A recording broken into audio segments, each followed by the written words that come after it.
On November the 3rd, the non-profit World Preservation Foundation co-hosted with Dodds Parliamentary Services a unique gathering at the historic Central Hall, Westminster in London, with speakers from government, science, media and advocacy organisations to discuss the increasingly evident effects of climate change and explain how the production of food, and in particular livestock raising, is seriously impacting global warming, biodiversity loss, water shortages and more. Leaders Preserving Our Future, Pace and Priorities on Climate Change was attended by experts and dignitaries such as the Duchess of Norfolk, High Commissioner for Antigua and Barbuda, Dr. Carl Roberts, Dr. Esther van der Voort, a representative from the United Nations Environment Programme, and the ambassadors of such countries as Russia, Bolivia, Nepal and others. The highlight of the afternoon was the presence of Supreme Master Ching Hai, who delivered a message via video on solving the large environmental crisis of concern in the meeting, as well as urging leaders and co-citizens alike to make courageous, earth-saving changes.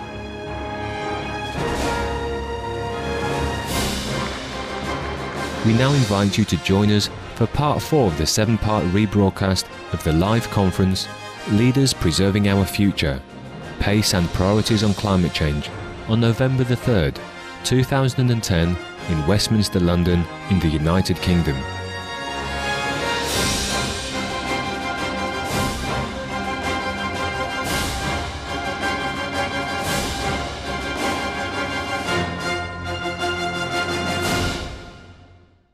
A 100 years ago in America, less than 4% of the population died of heart attacks, which is now close to 40%.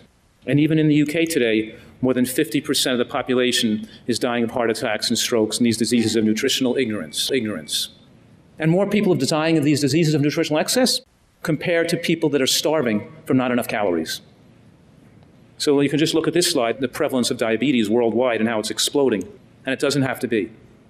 We're eating too many calories, and fat is a biological living mass that produces hormones that accelerates the rate at which heart disease develops and increases your risk of cancer. Fat on the body is dangerous. And one of the themes of this presentation right now is that the micronutrient deficits from eating processed foods and animal products with the insufficient consumption of plant-derived phytonutrients from natural whole plant foods drives overeating behavior. Let me say that one more time. I'm claiming here that the lack of proper micronutrients by multiple mechanisms fuels the body's cravings, addictions, and drive to increase its caloric intake, leading to the obesity epidemic. So as we eat more foods that are rich in micronutrients, we automatically and naturally desire less food. So we're talking about people requiring less and desiring less as a means of controlling their health and their weight. And that when you choose to eat a diet of predominantly processed foods and animal products, you desire more, and you often can't control your desire to overconsume calories because you feel ill if you don't overconsume calories, because that's what the word addiction means. Addiction means that you feel okay when you're doing it, but you try to stop it and you feel uncomfortable or get pain. You might get shaky, weakness, headaches, confusion, fatigue, stomach cramping, but you feel ill unless you keep eating. So we're going to discuss that briefly, okay? So the cost of dietary-related disease in the UK alone is predicted to be over £19 billion over the next 10 years. And all this money is potentially saved, obviously, by the healthcare system. So 7 out of 10 deaths now are caused by chronic diseases directly related to what people eat. Now, both heart disease and cancer together, because it's not one diet that causes heart disease and strokes and another diet that causes cancer. The same diet that leads to the reversal and protection from heart attacks and strokes is the same diet that can prevent people from getting cancer, right? And we know that if we look at a lot of the studies, we're finding out when you're having the food served to you, all the cupcakes and all the white flour and sugar you're eating, those just aren't micronutrient deficient.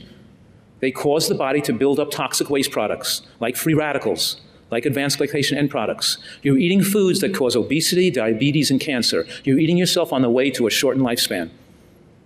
We have to recognize that the proper diet here to prevent disease has to be rich in natural plant foods, and we have to understand plant foods give us the most protection, right? So we're talking here about eating a diet rich in natural foods, and vegetables, of course, afford the most protection.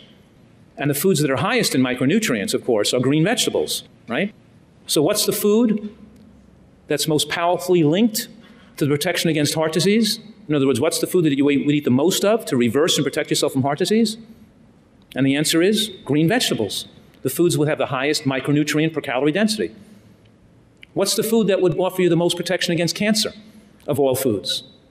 And the answer is green vegetables, right? The foods that mostly the primates eat. If you followed a primate like a monkey around in the woods with a telephoto lens, looking for everything they ate for the month, and scientists do that, go back to the laboratory and calculate exactly what they eat, they find they consume 15 times as much of the micronutrients compared to the RDIs that Americans and people are not consuming and are not even meeting those basic requirements set by governments. We're not even meeting those requirements, anywhere near meeting them. Yet the wild animals in the woods consume 10 to 20 times that much because their diet is so rich in these very high phytonutrient green vegetables.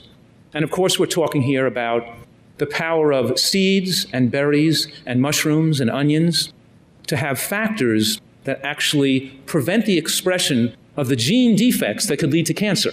When you have a diet rich in mushrooms and onions and green vegetables, those gene defects that may increase the risk of breast cancer or colon cancer or prostate cancer are suppressed by the high intake of the phytochemicals. The human body has been designed in a manner to protect itself against these diseases. It already has the right mechanisms. We are a miraculous, self-healing, self-protecting machine designed to live essentially from birth to an uneventful death. And we could live 15 to 25 years longer than we're living today by putting into action these advances in modern nutritional science. One advance here, again, is the fact that seeds and nuts protect against sudden cardiac death. Most people consume 400 calories a day from oil. Now, I'm saying here that walnut oil is not the same thing as a walnut, and almond oil is not the same thing as an almond. When you eat the whole food, when you get your fat from the whole food, like nuts or seeds, it has marked effects to stabilize the heart against irregular heartbeats, as opposed to gaining weight with oil, because that 120 calories a tablespoon gets absorbed very rapidly and stored away in the body as fat. When you take the fat from a whole food, like an almond or a walnut or a sesame seed, all those calories aren't biologically available. The sterols and stanols, like a sponge, bind the fat in the stool so it's excreted, and it actually sucks some of those negative fats, like LDL cholesterol, out of the body from the bloodstream back into the digestive tract for removal in the stool.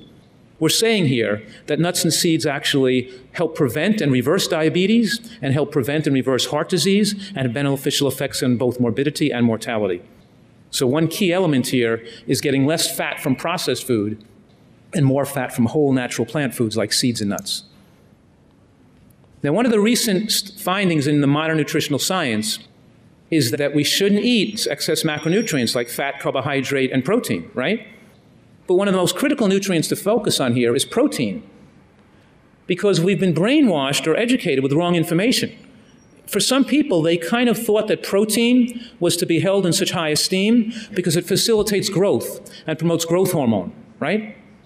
But now we're finding that the more growth hormone, and especially IGF-1, the insulin-like growth hormone that's produced by the excess consumption of animal protein, is one of the primary factors leading to the tremendous increase in risk in breast cancers and prostate cancers and colon cancer. In order for people to maximize their opportunity for longevity, we have to make sure they don't consume too much of high biological protein, because the more high biological protein you eat, the higher your insulin-like growth factor 1 will be, and the stronger the risk of breast cancer and colon cancer. And it's this factor alone that accounts for some of these major explosion in the rates of breast cancer and prostate cancer in the last 50 years in modern countries. Because protein was brainwashed or advertised to us as being a favorable nutrient, and we thought it represented wealth and health, and we tried to consume more of it, and we've wound up causing an epidemic of cancer because of it. So animal protein raises cholesterol, and plant protein lowers cholesterol, right? Animal protein promotes cancer, and plant protein, of course, reduces the risk of cancer. And also, when you get your protein from plants, especially green plants that are largely protein, right? Then you're getting a high package of high antioxidants and phytochemicals and fibers that are so protective against disease. The Andy scores The word ANDI stands for Aggregate Nutrient Density Index, is a tool to help direct people to easily recognize what foods have the most micronutrients. So all I did here to devise the ANDI scores was to add up 23 nutrients that are well studied, right? Nutrients like vitamin E, vitamin C, selenium, zinc, B12, right? Folate. We took the 23 nutrients and we added them up to give each food one number so people could easily see one number instead of 23 different numbers to get an overall feel, right, for how much micronutrients they contain. And the nice thing here about the ANDI scores is that the foods that are rated highest in the measurable micronutrients, because don't forget there are thousands of unmeasurable micronutrients. We can't measure all of them. But the foods that are highest in these measurable micronutrients are also the highest in the ones we can't measure as well. Now, of course, it shows that, comparing white pasta and white bread to a vegetable, it's not the vegetables aren't 10 times as much nutrients, they're 100 times as much nutrients, right? And you can see that animal products and processed foods are relatively low, and I think that's the main focus here of the ANDI scores, and the main benefits are to show and demonstrate how powerful vegetables are at earning people the micronutrients they need to fuel not just adequate health, but excellent health, right? And the ANDI facts, these are the 23 parameters which the ANDI scores measure, so we can help direct people to make better food choices. Now, putting together a food pyramid for nutritional excellence, and I call it a nutritarian diet or nutritarian food pyramid. I coined that word nutritarian to help people distinguish the type of food they're going to be trying to strive to eat. I'm claiming here that it's not just the explosion of animal products, though that's a big part of it, but it's also the tremendous explosion of processed foods that comprise such a large percent of modern diets that is accountable and resulting in this epidemic of chronic disease we see in the modern world. So if we're going to make a pyramid for people who want excellent health, what should we put at the base of the pyramid? Shouldn't we put the foods that have the best association with long life? Shouldn't we put the foods at the base of the pyramid we want people to do the most of? The foods that have the most micronutrients in them? And so therefore, what happens when you design a pyramid and when you put vegetables at the base? Fruits and beans, nuts and seeds, whole grains, and we restrict the amount of processed foods, and we restrict the amount of animal products to very small amounts in the diet, or not at all. We see then miraculous things happen to people. We see people lose weight and get their health back. After people have suffered for 20, 30 years with diseases, they adopt this type of diet, and they stop desiring excess calories, and they lose weight almost effortlessly, right? So let me describe for you for a minute how this works and how it prevents the drive to overeat. The human body cycles between anabolic phases and catabolic phases, right? Anabolic and catabolic. Anabolic means you're building your body up. Catabolic means you're breaking it down, right? In the anabolic phase, you're eating and digesting, right? In the catabolic phase, you're living off of what you stored when you ate. Like you went to the gas station and filled up your tank, and now you're driving it around, you're burning up the tank. Well, in the catabolic phase, you're burning that glucose and burning off those fats that you stored when you ate and absorbed it, okay? Now what happens, though, is that when you eat a diet low in nutrients, you build up certain toxic waste product in your body, like free radicals, like advanced glycation end products. You build up toxic waste products because you're not taking in the phytochemicals and antioxidants you need for normal function. And then when you stop digesting and you enter the catabolic phase, when you finish digesting a meal, your body starts to go into an enhanced stage of repair and self-cleaning and detoxification. And if your diet was unhealthy, if you're eating a diet like most of the modern world is eating today, with lots of processed foods and lots of animal products, you're going to have lots of nitrogenous wastes and lots of free radicals and lots of toxins built up in your tissues.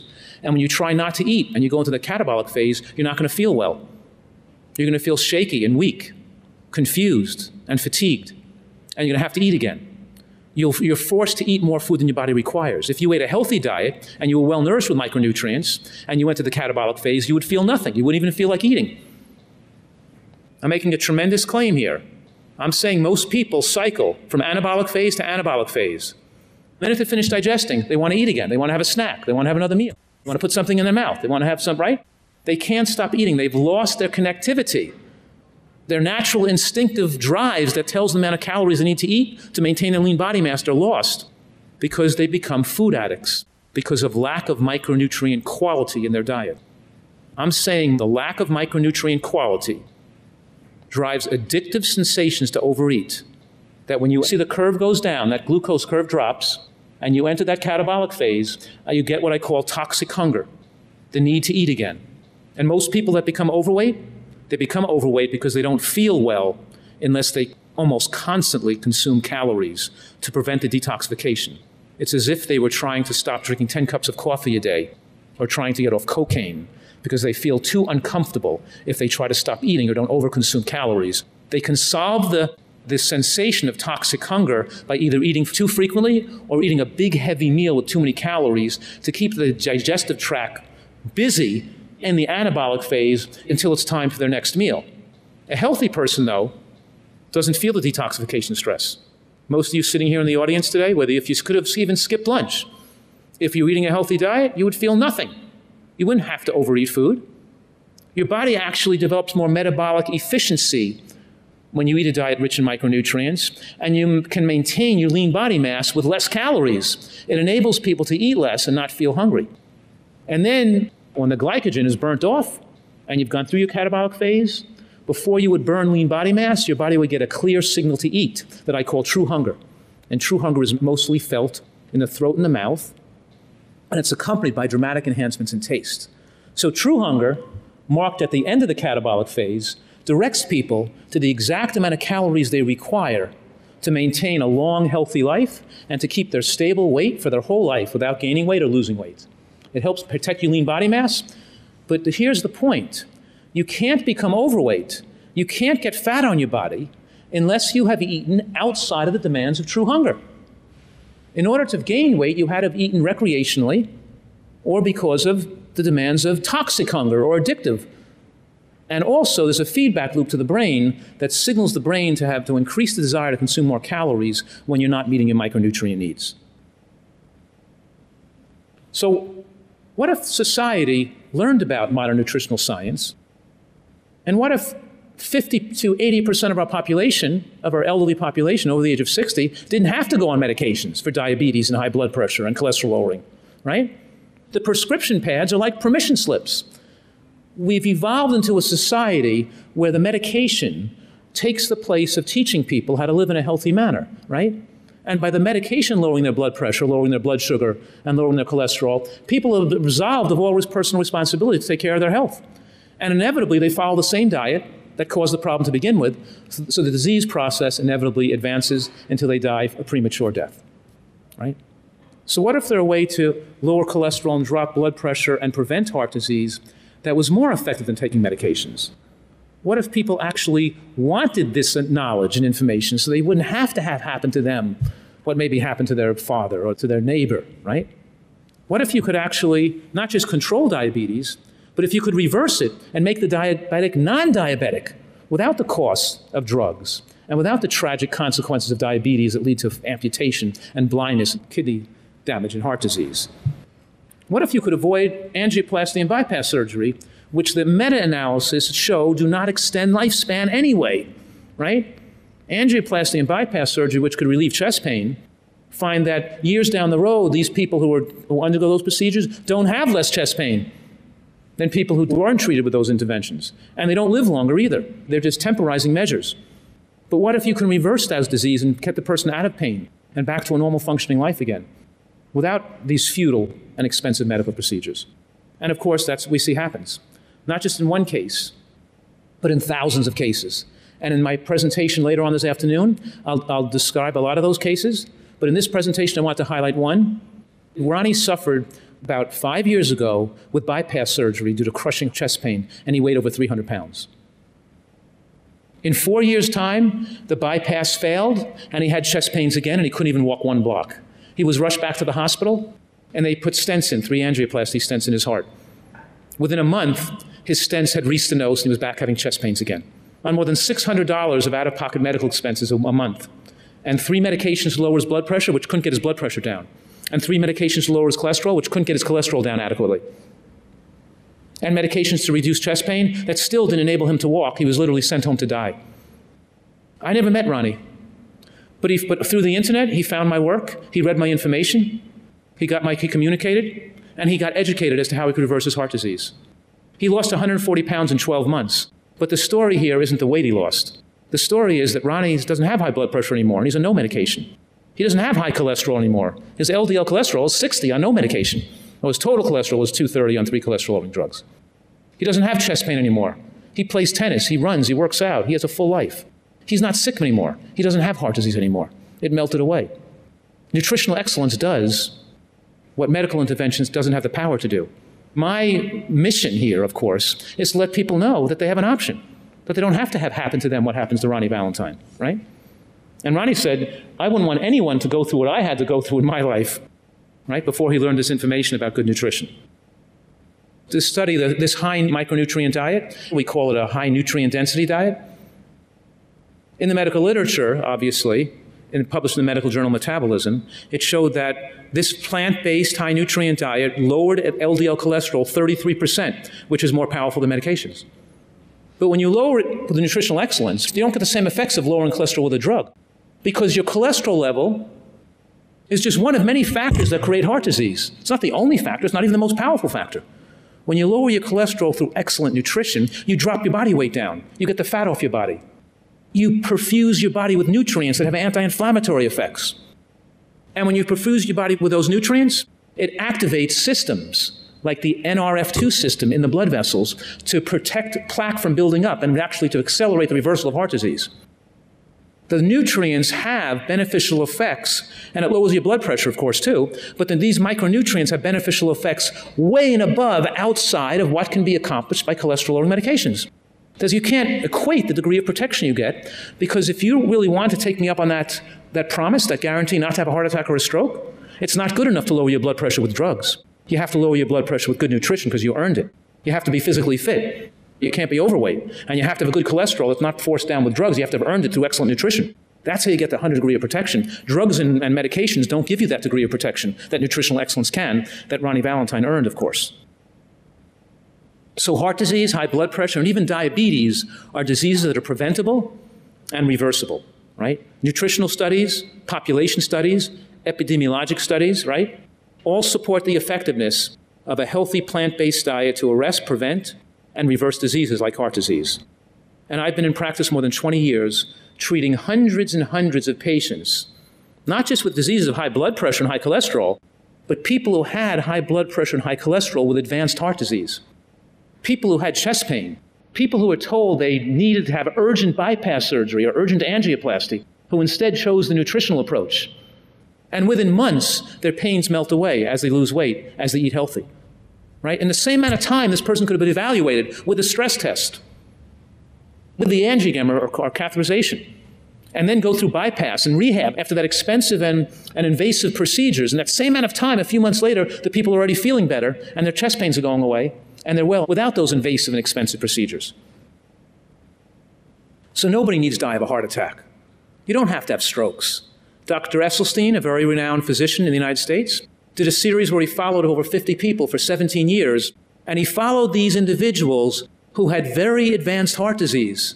They weren't just regular people with high blood pressure. These were people who had heart attacks, who had blockages, and he followed them for 17 years, who followed an excellent plant-based diet, and he found that in this group, these people didn't have future heart attacks. Likewise, a similar group of people followed for the same amount of years had multiple cardiac events, emergency room visits, expensive medical care, going back to repeat surgeries and interventions. Likewise, Dr. Ornish's work showed the same thing, that as these studies are done, we find that heart disease is not only preventable, but it's reversible. And it's reversible to the extent that you use modern nutritional science to have the most optimal diet style possible. And if you have a disease like diabetes or heart disease or high blood pressure, my question to you is, how excellent is your diet? Are you taking advantage of modern nutritional science to do everything you can? Or are you just relying on popping a pill as your disease is likely going to continue to worsen? A nutritarian's diet is vegetable-based, not grain-based, not based on oil and white flour. It's based on, of course, green vegetables, mushrooms, onions, lots of fruits, beans, seeds, nuts. Oil is used sparingly. Animal products could be done in a vegan diet or one you use very tiny amounts like a condiment.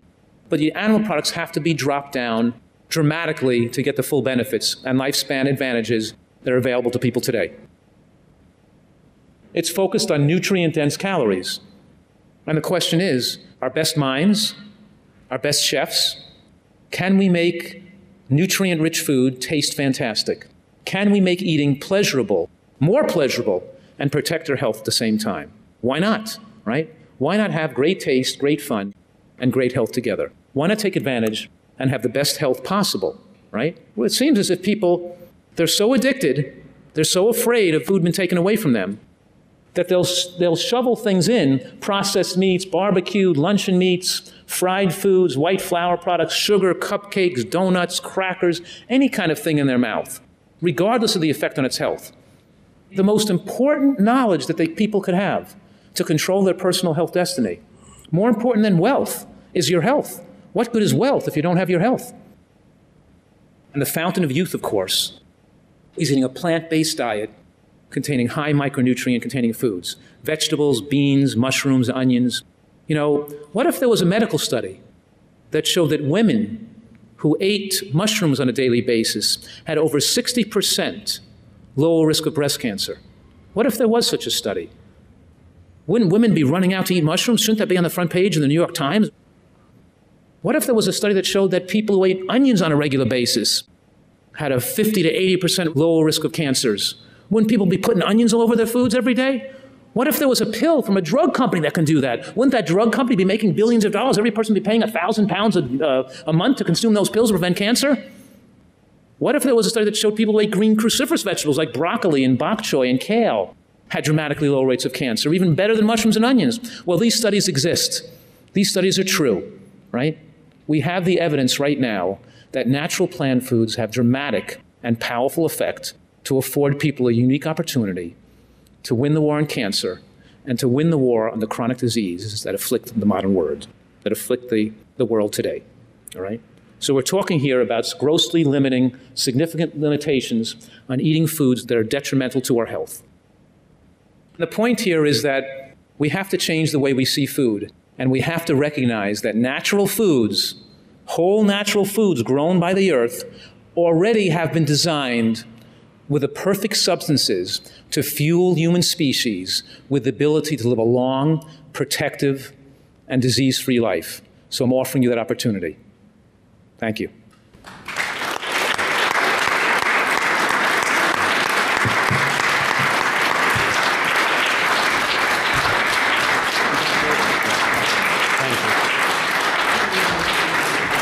And Joel will be speaking again later this afternoon. And Joel just referred to Caldwell Esselstyn in his talk. Dr. Esselstyn made medical history by going to cardiovascular surgeons and gathering up a group of men for whom medical science could offer no solutions. They went through 5 years of a vegetarian diet, followed by 15 years of a vegan diet. During and since that time, not one of the men has had any heart problems. Now, Dr. Esselstyn can't be with us today, but he has sent over a video message, which we're going to play.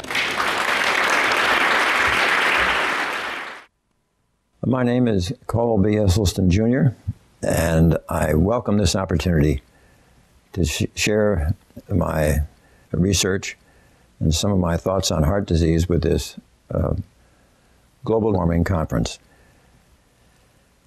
It's interesting that coronary artery heart disease is the leading killer of women and men in Western civilization. However, even today, if we were to look at certain cultures, like the rural Chinese, the Papua Highlanders in New Guinea, Central Africa, the Tarahumara Indians in northern Mexico, coronary artery disease is virtually non-existent.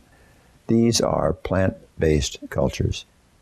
And if the truth were known, coronary artery heart disease, which wreaks such havoc, is nothing more than a toothless paper tiger that need never, ever exist. And if it does exist, it need never, ever progress.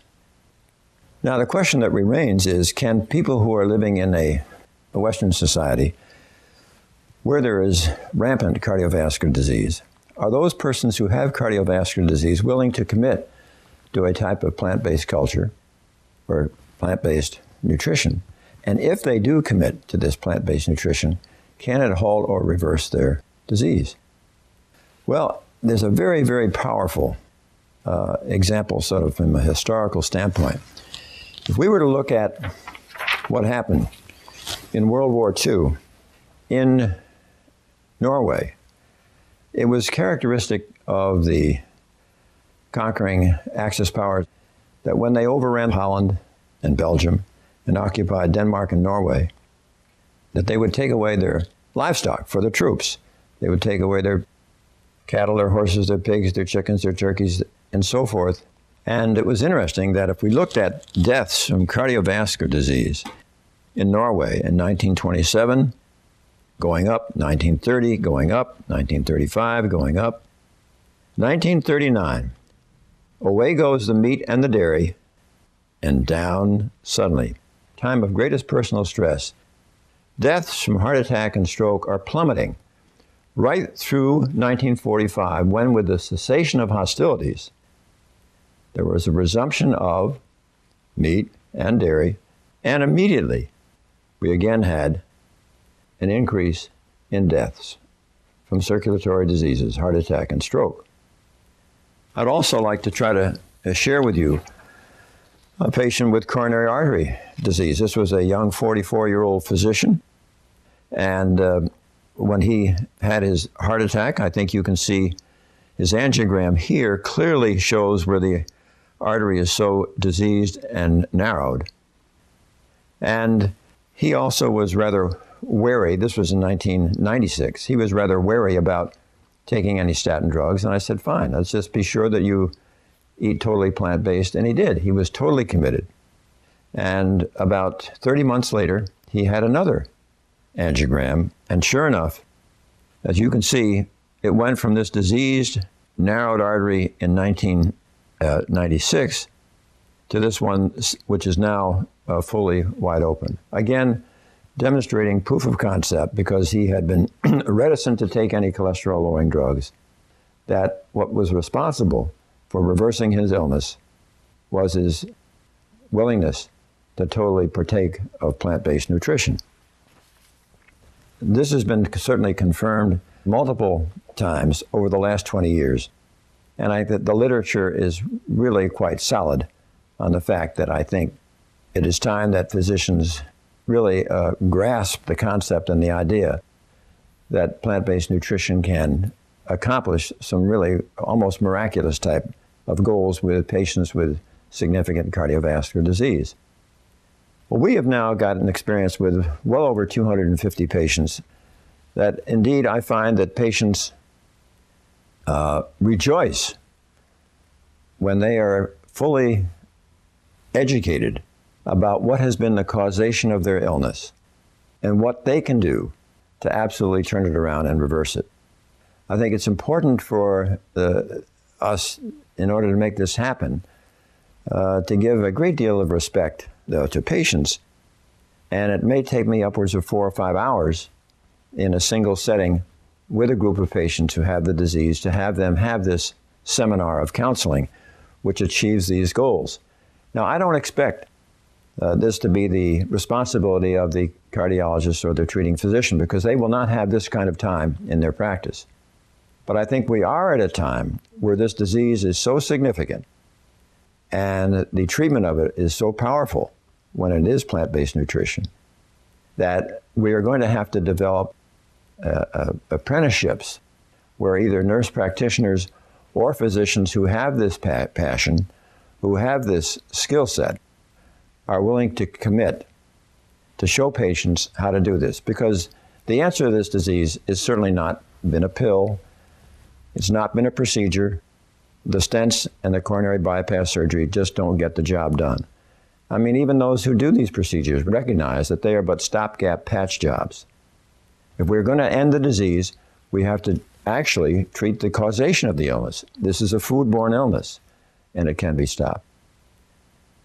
But there's even a bigger message beyond the mere treatment of coronary artery disease, because if we look at these common chronic killing diseases, I think one can make a very strong argument. Do we have multiple common chronic killing diseases, or do we have one that has multiple manifestations? For example, suppose I start treating a patient who is 250 pounds, definitely overweight, who's had a heart attack. he is obese or she is obese, diabetic, hypertensive, and interestingly enough, they just get it, and they get it right. So now let's say it's 9 or 10 months later, and they don't weigh 250 pounds. They now weigh 175 or 180 pounds. They're no longer obese. They're no longer hypertensive. They don't have any more high blood pressure. Their diabetes has resolved. Their risk of a future heart attack and stroke are gone. And also markedly diminished is the likelihood that they'll have one of the common Western cancers of breast, prostate, colon, and pancreas. And also the likelihood of their having gallstones, diverticulitis, osteoporosis, asthma, allergies. So many things are tied up with what could be this tremendous seismic revolution in health that will never come from a pill or a procedure. But it will come when we in the medical profession are willing to have the grit and the determination, the patience and understanding to try to show patients what is the optimal lifestyle that they can follow. Finally, may I say to the Conference on Global Warming, I wish you every success. I certainly appreciate the opportunity to participate. I'm also confident that the more persons that we have who are willing to participate in the health benefits of plant-based nutrition will go a long ways towards helping with your goals. Thank you.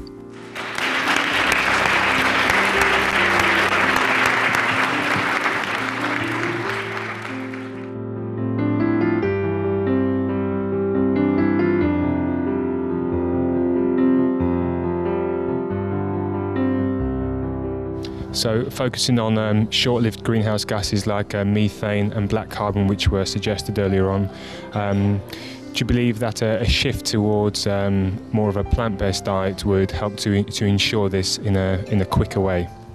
From what was said in the presentations, it is quite clear that once we can move towards that focus, we certainly would be able to see the benefit we're looking for in a much shorter time frame.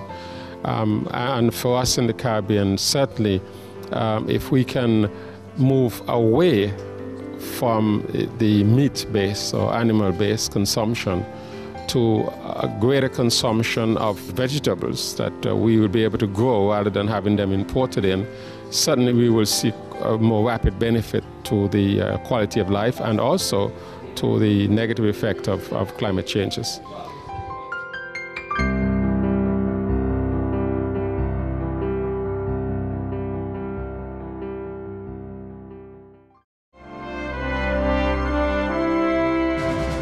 It was a joy having you with us today for Words of Wisdom. Part 5 of this rebroadcast of the live conference, Leaders Preserving Our Future, Pace and Priorities on Climate Change, will air Tuesday, so please tune in to Supreme Master Television. Up next is a journey through aesthetic realms, right after noteworthy news. May you have many blissful moments under God's loving grace. For more details, please visit www.suprememastertv.com/WOW.